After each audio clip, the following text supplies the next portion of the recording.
the idea of data hygiene, which is basically removing invalid, unengaged, or spammy contacts to your list to stay healthy and engaged, it's really there because not only wasting money, but you're also really there to protect your deliverability because, well, without deliverability, none of the stuff that we do matters. SMS is expensive. It's kind of on the other side where it costs a lot more. So with this, if you're not mindful of who you're sending to and why you're sending and kind of having a good reason to back it up or make a case for it, your costs can add up really quickly. Yo, dude, you getting ready for Vegas over there? Yeah, I am. I'm excited about where Shop Talk next week. Dude, that's awesome. I know there's a lot of hype around it. I've never been. Is it worth the hype? Is it live up to the hype? It's an excuse to go to Vegas. It is a lot of people and you can run into a lot of cool networking and connections there. And it's also just a great place to reconnect with your friends. It seems like the place where, especially in the tech world, you see a lot more, I think, than even the brand side. But it's just a lot of events, a lot of networking. You get to play a lot, and then you get to work hard. So a little bit of an excuse, a little bit of fun, a little bit of work, but I anticipate that I'll get some good stuff going there. Nice. Can't wait to hear about it. Yeah, absolutely, man. Well, let's go ahead and shoot this pod. We got a good one here about data hygiene. I know it's not the sexiest topic in the world, but it's really important and more people are talking about it more than ever lately. So let's get into it. You ready? Let's do it. All right. In 3, 2, 1.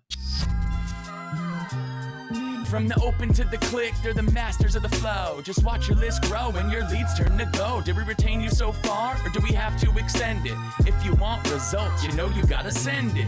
Yeah, you know you gotta send it. Yeah, you know you gotta send it. Yeah, you know you gotta send it. What is up, everyone? Welcome to Send It, where we discuss everything and anything retention marketing, specifically in email and SMS marketing in e-commerce. My name is Jimmy Kim, and I'm here with my co-host, Chase Dimond. Chase. We're back here, episode 22. We're talking about data hygiene for email and SMS marketing, and we're really talking about maintaining a clean, high converting list. Ultimately, we know how important that is in today's environment. And so we're going to go dive deep into this and do a whole pod on this where we're going to talk about all the overlooked things that you can be thinking about, things to think about in the future, and things that can make or break your campaigns really around deliverability and hygiene. At the end of the day, I think the biggest thing that I think about is a good list, email or SMS, is going to be hygienic and it's going to create high converting and it's going to be cost efficient too. So let's dive into this. Before we even get into it, for those that don't know why data hygiene is important, because some people will be like, oh yes, I'm excited about this, but let's get into it first to make sure that we're teaching people. So Chase, I'm going to start with the first question at the top. Why does data hygiene matter so much for e-commerce brands? Yeah, there certainly is a lot. I'd say kind of the three primary that we think about and focus on, and really kind of starting with the most important.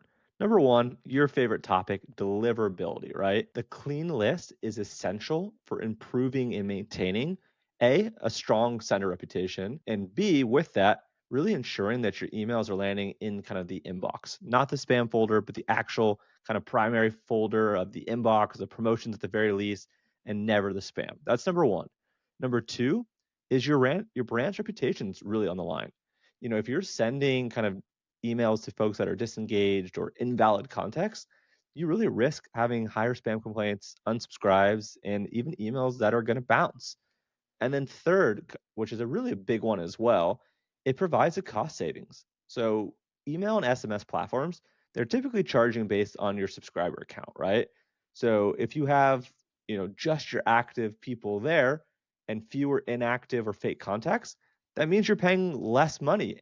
So your list is going to be healthier, you're going to be able to inbox better, and you're saving money. Like, that is the trifecta. No, exactly. And that's just not about the numbers. It's quality over quantity. And I think this is something that's changed a lot in this market over the last couple of years. I know you and I have been in email marketing for so long, but there was a time where we cared about our list size and now we care about our list engagement, right? A small but engaged list can outperform a huge list of uninterested subscribers ultimately. And, the idea of data hygiene, which is basically removing invalid, unengaged, or spammy contacts to your list to stay healthy and engaged, it's really there because not only wasting money, but you're also really there to protect your deliverability because, well, without deliverability, none of the stuff that we do matters. Dude, 100%. I hope you're enjoying the pod, but I want to stop you for just 30 seconds and tell you about something very special that Jimmy and I have been working on. Between the two of us, We have over 20 plus years of experience in email marketing. And when we teamed up to do this pod, we realized that we had an even bigger opportunity to put our minds together and create a certification program that takes our 20 plus years of knowledge and be able to share with the world. That's why we created the Ecom Email Certified, an end-to-end course and certification program that's designed to take anyone, regardless of whether you're a newbie or an experienced marketer, founder, executive, agency owner, or any marketing professional, to teach them everything we know about email and SMS marketing, from deliverability to AI to copywriting to design to strategy and so much more. We literally cover it all. It's loaded with 175 modules. Yes, 175 modules, which is over 25 plus hours of education. That's combined with quizzes as well as a community. And it's all designed to educate, test, and certify you or your team members to be a full-fledged email marketer for e-commerce. And since you're listening to this pod, we want to reward you and say thank you for your loyalty by giving you a special coupon code for $100 off the certification. Jump over to ecomemailcertified.com and use the coupon code SENDIT. That's SENDIT, no space, and join our certification program today. Now, back to the pod. So why don't we start with talking about cleaning your list? Do you mind breaking down, and I'll kind of share a couple as well, but do you mind kind of breaking down the first kind of tactic for, why it's important? Like what's the go-to method essentially for cleaning your list? Yeah, dude. Let's start with the basics, man. And I think the most basic thing out there that people don't think about, or they think about it sometimes, but they don't want to admit it sometimes, is really the identifying and removing inactive subscribers. So let's start with the most basic strategy, because I think let's kind of walk people through it, right? The first strategy is very simple. One of the things that I see brands that don't have very often is a sunset flow. Ultimately, for people who haven't opened or clicked in, let's say 60 to 90 days for a prospect, maybe a little bit longer for customers, you need to be getting in front of them at that point, because you've got to make a decision. So you've got to give them a chance to either re-opt in and confirm that they still want to hear from you, or if they don't engage, it's time to remove and suppress them. That's one way to kind of think about it, because, making sure that you are getting a last chance is really important. Another way that I think is even more popular as we look into the future, and something that I'm starting to see more and more brands do right now, is double opt-in, or the confirmed opt-in, right? I think that word has changed a little bit. People used to call it the double opt-in, and now they're calling it confirmation or confirmed opt-in. But it's essentially when a new subscriber actually wants to receive your emails, it helps filter out things like bots and fake signups and typos, which is like one of the biggest things that I see in this market right now. And the reality is it's becoming more and more normalized than ever. I think consumers are getting more and more used to it. I know when you sign up for an app, and often they'll be like, oh, could check your email to go make sure that, you got that email, confirm that this is the real email. This habit is now becoming normalized. And I see big brands, even like brands like Liquid Death, for example, are starting to add this into their flows.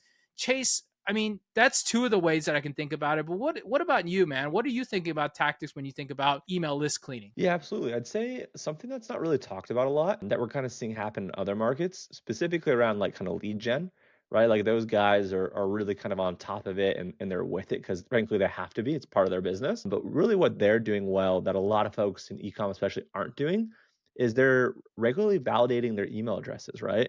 So there's tools like Zero Bounce or Never Bounce. There's a million and one of these at this point that can kind of verify your email addresses. And what you want to do is you want to kind of import or upload these lists that you have periodically to run checks that are going to be able to tell you, okay, this specific email is invalid or this is a disposable address. In this way, right, like you can clean them off your main list ASAP, right? So if you have a way to even do that in real time, that's even better. That way they don't even join your list. So that's number one. Number two would be you can also segment by levels of engagement. And I know it's simple, but the reality is many brands still aren't using segmentation very well. And I know that we had a great pod on this in the past. I recommend anyone, wants to learn more about segmentation, go dive into that. Jimmy, can we link that in the show notes or somewhere? Because I know it was a great one. Yeah, we'll throw it in Cool. the show notes for sure. This is We'll a good. drop That that. was one of our highest listened pods, believe it or not, was about segmentation. Yeah, it's a good one for sure. And then kind of to keep going, on top of that, right? When you create segments, for example, like highly engaged. So let's say someone that has opened or clicked in the last 30 days versus someone that's quote unquote at risk for folks that have not opened or clicked in the last 60 days, right? So those are kind of some examples. And of course, like we recommend here that you take your kind of prospects and customers and split them up.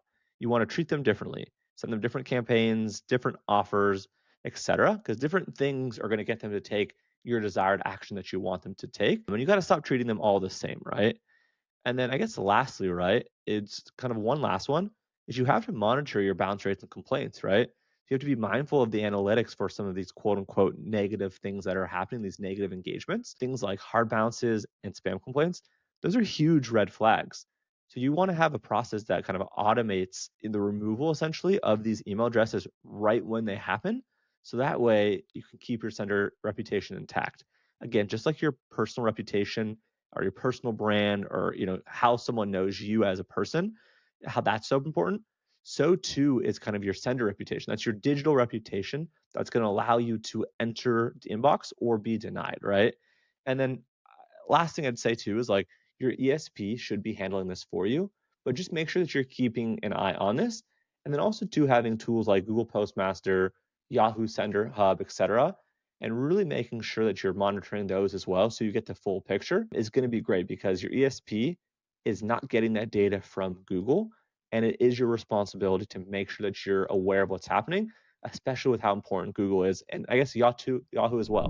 What's up, guys? Real quick, I need just 30 seconds of your time. You already know that personalization is the holy grail of retention marketing. It's that unicorn that we're all chasing. No pun intended. But let's face it, time, resource, and nonstop content changes can make it incredibly difficult for any retention marketer to create real personalization. Well, not until today, that is. I'm really excited to share that Nacel's new AI-powered product recommendation solution is here. And this AI-powered suite goes way beyond basic customers also bought recommendations. It actually analyzes the entire customer journey. Yes, that's right, from first click to checkout. So you can deliver hyper-relevant experiences to each of your customers. Okay, let me make this super simple for you so we're on the same page. So basically, their AI is going to analyze each customer's complete product journey. It's going to create a product collection to automatically push into your email marketing campaigns, which is going to generate a dynamic landing page with those exact personalizations and those exact recommendations. This is going to create a true, unified, personalized experience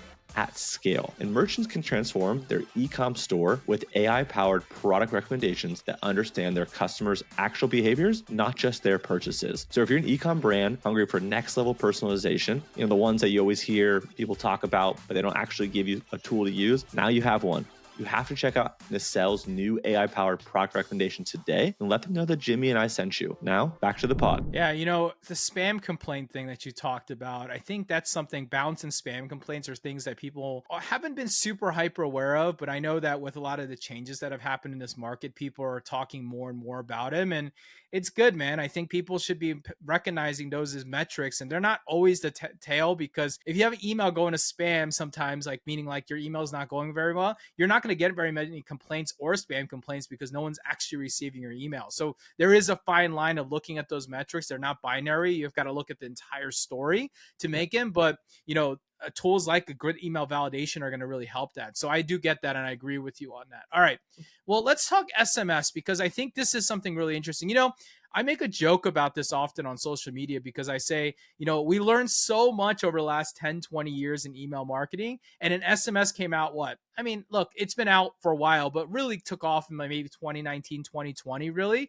But the reality is, like, people don't do anything with their SMS because there aren't the typical spam filters. There aren't things that people do. So let me talk about some of the things that you should be thinking about cleaning that list. All right. So first things first, and I know that this is a thing. Now, the rule in the world right now about opt-ins with SMS is they don't have to be confirmed, right? However, I believe, especially in e-commerce, a confirmed opt-in is really just a good best practice that is occurring in this market, and you should be doing. Just like email, you want to make sure that people are actually want to receive these texts, because, well, in text messaging there are laws like TCPA and different things, and complaints could become fines and headaches for you at some level. And the last thing I want people to do is have those. So using a confirmed opt-in, again, very standard, most people are used to it. Confirm Y to yes, or text me to confirm in. There's like two different ways, like the yes method or the way that you text in to subscribe to people.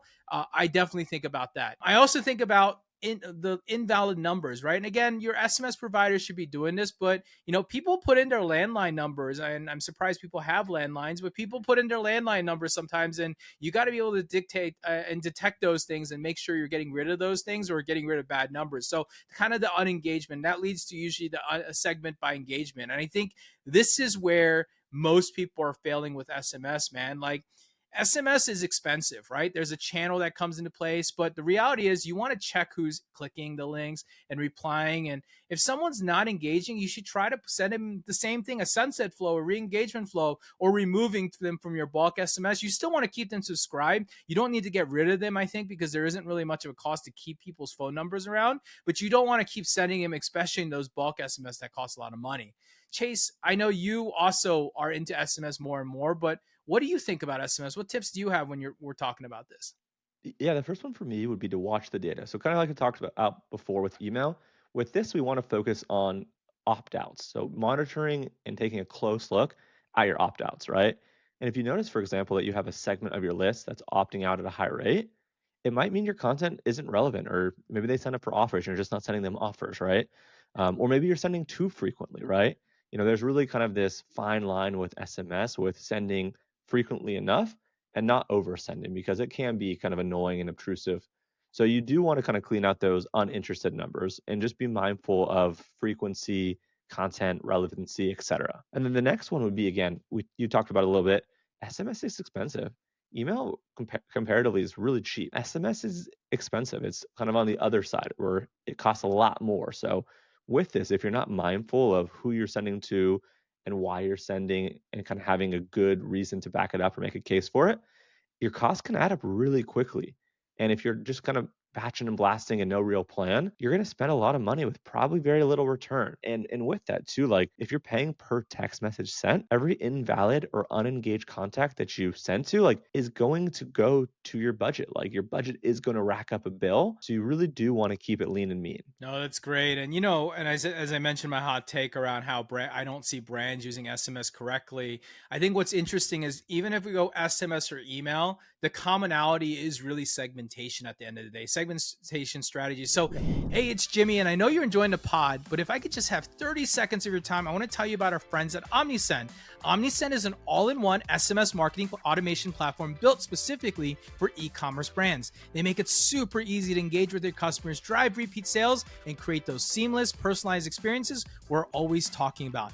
One thing I love about OmniSend is they're trusted by over 125,000 e-commerce merchants worldwide, and their users absolutely love them. With a 4.8 star rating with over 5,800 reviews on the Shopify App Store, it's an obvious choice for your email, SMS, and push notification needs. In fact, Chase and I are in the process of moving Chase's newsletter, and their support team has been fantastic. Their platform is filled with tons of features, and it's incredibly easy to use. Their migration process has even been easier. They have this entire team to help you, and they have this great automated tool that brings your contacts right over from your favorite platform that you might be using today. Also, they aren't raising your prices constantly and calling them profile-based pricing alignment, so I really enjoy that about them too. If you're looking to take your email marketing to the next level, I highly recommend you check out OmniSend. They've got the tools, the automation, the expertise to help your brands grow and thrive. So head on over to omnisend.com/sendit to learn more about scaling your customers' engagement today, and let them know Jimmy and Chase sent you. Now, back to the pod. Let's focus on segmentation strategy around engaged and unengaged people. We're talking about for data hygiene. We've mentioned it a few times, and I feel like there's more that we can talk about. So, Chase, you want to start off and talk about like how you think about the segmentation you should be really diving into as we think about data hygiene? For sure. So I've got three for you. Okay. The first that I want you guys to kind of think about and look at, right, is going to be, engage segments. And really with this, right, like I'm going to share, I guess, three segments kind of at the core. And these need to be split up into, I guess, two buckets, right? Customers and prospects at a minimum. So starting with that first one I mentioned is engage segment. I mean, here we want to be mindful of kind of last open, last click, or last purchase within the last 1 to 2 months. So someone has opened or clicked or made a purchase, or have done all of those things combined in the last 30 to 60 days. That's number one. So these are going to be kind of quote unquote your VIPs, where we're going to want to treat them special and like gold. And we're going to want to send them slightly more frequent content and more exclusive kind of content, more behind the scenes, more kind of closer look type content. So that's number one. Number two is we want to look at kind of our unengaged segment. So in this case, right, if our engaged segment's 30 to 60 days, our unengaged segment is going to be people that have not opened or clicked in the last, let's call it 60 to 90 days. And with this, right, I think a great opportunity here is sending a re-engagement campaign. We miss you. Are you still interested? That type of thing. And if it elicits some kind of response, right, some kind of click, some kind of reply, great. They're quote unquote now able to be back on the engaged. If, however, they aren't able to engage, right, there's no click, there's no response, there's no action taken, you should consider removing them, right? Because if you can't get them to engage within that first 3 months, right, that 60, 90-day window, the likelihood that they're going to engage in the future is a lot lower. And I guess the last one I'd say is kind of these custom segments, right? So, for example, some brands I've noticed track high spend customers versus low spend customers, or they maybe do it on order frequency. So, when you can kind of customize your approach for each of these different types of groups, it's just going to be way more fruitful for you. And it's just going to ultimately be a better experience for your subscribers, your customers, type of thing. So, with these, right, these segments should kind of trigger different types of flows as well. So you're not just manually picking who gets what email. And Jimmy, you mind kind of talking a little bit about that? Yeah, The no, next I part? think that, one thing that people don't think enough about is like, filtering different things and actions that are happening. If people aren't engaging Yes. with your email, you should be looking at their channel preference. Maybe they're an email or an SMS, but it's Yes. also, it's really funny, but in this world, people will browse your site, they'll do a bunch of stuff, but they just won't check their email either, right? So those people just need to be handled a little bit differently when it comes down to it. But I love the idea of like thinking about just very binary, like people who are engaged, people who aren't, like you start separating them out and getting a little bit deeper. That doesn't mean you shouldn't email them. I think that you should definitely be emailing wider segments. It's just really understanding like, where are they in your cycle? How engaged are they? Because that's really the only cycle and sign that you have ultimately, and you've got to lean into that as best as you can. All right. Well, let me jump into the next part, because I think what's interesting is there's also this thing that's happening in this market, and it's an issue that's happening more than ever. And I'm talking about bots, spam traps, and bad addresses, because we're seeing these come all over the place. We're seeing them destroy deliverability and reputation really quick, and sometimes they're malicious in manner. So we're talking about like fake addresses, which are really interesting because people are either planting fake addresses, or even worse, they're just typing stuff in wrong, right? There are also these things that are in the internet like that going around and scrubbing like bad bot, what they call bots, which are like injections, right? They're going to go from website to website and inject a bunch of opt-ins. Or then there's also spam traps, which are like aged bad emails. So there's a lot of that going on, and that's part of the data hygiene thing. So when I think about that, there's four different things I think about. One, I think about form protections, right? More people are doing things. I think the most basic thing that you should be doing on your web forms, and most ESPs and form providers have that, but using CAPTCHAs, right? Where they need to create either a backend CAPTCHA to make sure that they're not seeing a cycle, or even those annoying typing things, something to really prevent people to avoid automated entries, especially in a world of AI and all the things that are happening right now. I think a lot of that's going to be easier and easier, and it's going to be harder to catch. So you've got to get in front of that. You mentioned this before. Email verification is becoming more important. Suspicious addresses, bad ones, ones that are potentially malicious, right? Running them through a verification tool and kind of cleaning up the ones that are not good, right? Also, dude, and we've been talking about this a lot, the behavioral flags. We're talking about when you see erratic opens and click patterns happening. Man, you know how many times you see, and we were just talking about this, you send an email out, it opens, it clicks immediately, and you're like, wait, how is that even possible when there's no way a person is engaged? I mean, they're not sitting here waiting for Chase Diamond's email to hit their inbox, right? You got to look at those, and there's no real good way to look at them, unfortunately, except looking at them in a more manual process where you're kind of like downloading that initial click activity and like staring at it and trying to understand what's the pattern. Is there a certain Gmail or Yahoo or AOL, the top level domain, or is it a Microsoft? Is it custom? There's usually something that's showing up there, and oftentimes it's something to do with a lot of the new mail platforms that are kind of making sure that they do. And this is some of the hard things, right? Yep. And I think the last takeaway that I'll say as you think about it is, man, when you think an email is fishy, spammy, something looks really weird, dude, suppress it. I think this is something people are afraid of. They don't want to lose the hard worked email that they've gotten. But real reality is that these things are pretty easy to see. When they look spammy and they don't look real, the reality is they're probably not real. So you should get rid of them if you ever feel that way. Dude, I love it. That's great. Totally agree with you. And like you said, being proactive is going to be cheaper and way more effective than dealing with kind of a massive bounce or complaint rate later. So just knock it out when you notice it. And hopefully you do notice it, right? You should be noticing it. Cool. All right. Well, let's connect the dots kind of with all of this. So essentially, right, like what we've been talking about today is a clean list, clean SMS list, a clean email list, both of them doesn't really matter, right? That translates into actual cost savings for e-commerce brands. And frankly, if you're not an e-commerce brand listening to this, it's going to save you money as well. So here's kind of what I think about. So lower kind of ESP SMS platform costs. So again, if you're being charged for kind of a per sub or per text or email basis, pruning out unengaged contacts can cut your bill down significantly. Number one. And with that too, right? The other benefit is better deliverability. So higher engagement, increased conversion rates, you're going to be happy. Things are going to look and perform much better. So when your opens and clicks both go up, you are going to make more money per send and you're going to spend less money, right? You're spending less on your tools and making more money in ROI. Jimmy, those were kind of the ones for me. What comes to mind for you? Dude, I got a good one here. Okay. If you have bad deliverability or you're not taking care of your hygiene, the thing that you don't think about, the invisible thing you think about is the reduced customer acquisition costs. And what I'm talking about is very simple.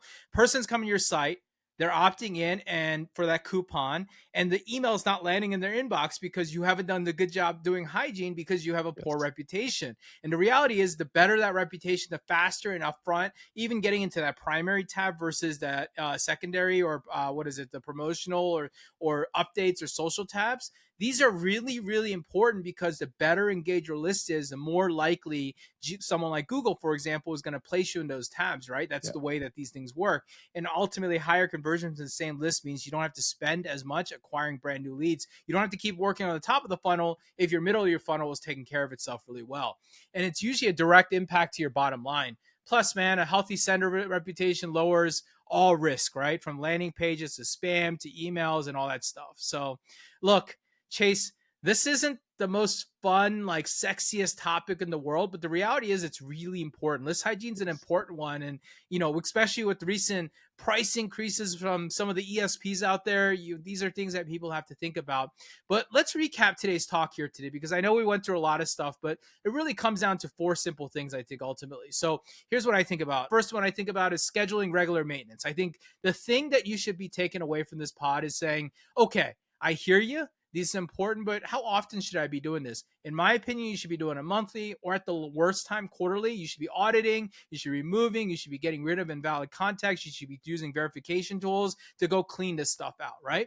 Number two, segment, man. Making sure that you're using segmentation is becoming more and more important than ever, but you should also be thinking about it in a different way, not just segment to 90-day engage, but start realizing when people are no longer engaging, when they were engaging, it's time to deploy a re-engagement or sunset flow to try to get them back. And then maybe you understand why that message wasn't going to them. Too often, as we talk about, Chase, is like people bucket everyone into 90 days, and then at 91 days, you get rid of them. But the reality is maybe at 60 days, you can start getting more aggressive about your offer, or you can start changing your message to them. Maybe they're a prospect, and we know a prospect after 30, 40 days, usually they're starting to be quite unengaged because something's not hitting. Maybe the discount wasn't good enough. Maybe, the offering, the products, the email, whatever it might be, but starting to really dig deeper into your segmentation. Again, watch that pod about segmentation for everybody. That's definitely it. Chase, what else you got here? I think there's a couple more that I'm sure I'm missing here. Yeah, two final ones before we close this out. Again, double opt-in plus verification. So the goal here being prevent issues before they even ever have a chance to bite you in the butt, right? So do that up front. Just have clean data, make your life way, way easier on the front end. Yep. Because once you get to the back end and you have these issues, good luck to you, right? Yeah, I'm And with then the you on last that one would one. be monitor costs and metrics, right? So when you're monitoring and cleaning these up and making sure that your lists are healthy, you're going to be happy, right? So you're going to have direct savings, revenue boost from these clean lists. And if you're an agency, if you could go save your clients money by doing these types of things, by saving them money on their ESP fees or their SMS provider fees, and then you can also make them more money, like they're going to hold on to you forever, right? Like that's such a great thing that you could do for your clients. And if you're a brand listening to this, go do it for yourself. I like that. Say, pay less, make more. I mean, that's really the lesson there on that side, and that is Yeah, really the core of data hygiene. It's not just about great deliverability, but it's like, hey, this stuff is going to help you prune your sending, so you're going to send less emails ultimately. But it's not that you're sending less emails; you're just sending less emails to the people that don't really want or are no longer interested in your emails. What you are doing is still sending emails to the right people. And because you're doing a good job and your engagement is high, your reputation is high. And ultimately that reputation is going to help you drive into the inbox more and more, which means more eyes are going to get in front of it. And that is what you want to do. All right, 100%. Chase, that's a wrap, dude. Episode 22. This was an interesting one around data hygiene. We hope the listeners really enjoyed it. It was a little bit different, but I think it's a good enough topic that people need to hear about it. And I don't feel like anyone talks about it because it's not sexy enough. So we're going to talk about it. And it's all about maintaining a clean, high converting list for your email and SMS. All right, guys, if you listened to this pod and you enjoyed it, please make sure you like, subscribe, and follow. Leave us a rating on your favorite podcast listening platform. You can follow the show on X, LinkedIn, YouTube, IG, and of course, even TikTok. And there's a few ways to connect with us. First and foremost, we encourage you to join our newsletter, Ecom Email Marketer. We drop newsletters only about retention marketing each and every week. I think we're dropping now 4 times a week. So it sounds like a lot, but dude, we're breaking down cool stuff. We just had a brand this past week email us back and was like, hey, I work on this brand. So cool for you to like tell us what we should be working on, right? We did that on accident, but we weren't really intentionally going after them. We just thought that was a really good brand to break down and saw lots of ways to improve it. Secondly, if you enjoy it, we actually have a community and a certification program out there. We're going to link those on below. First things, if you want to learn more about the things that we're talking about and really want to get certified, we have a course. It's 25 hours of training, end-to-end email, SMS, AI, deliverability, and so much more. And we'll get you a certification. We've got a coupon code available on the site where you can get some bucks off right now. Alternatively, if you want to engage with us, Chase and myself, or you want to go join a community of over 250 retention marketers where we're just talking about this stuff every day, and you've got questions you want to ask, or you want to engage with some smart people from the biggest brands in the world are inside of this little community we have on Slack, come find us. It's a link is going to be in the description or wherever around this thing, so you should be able to find that.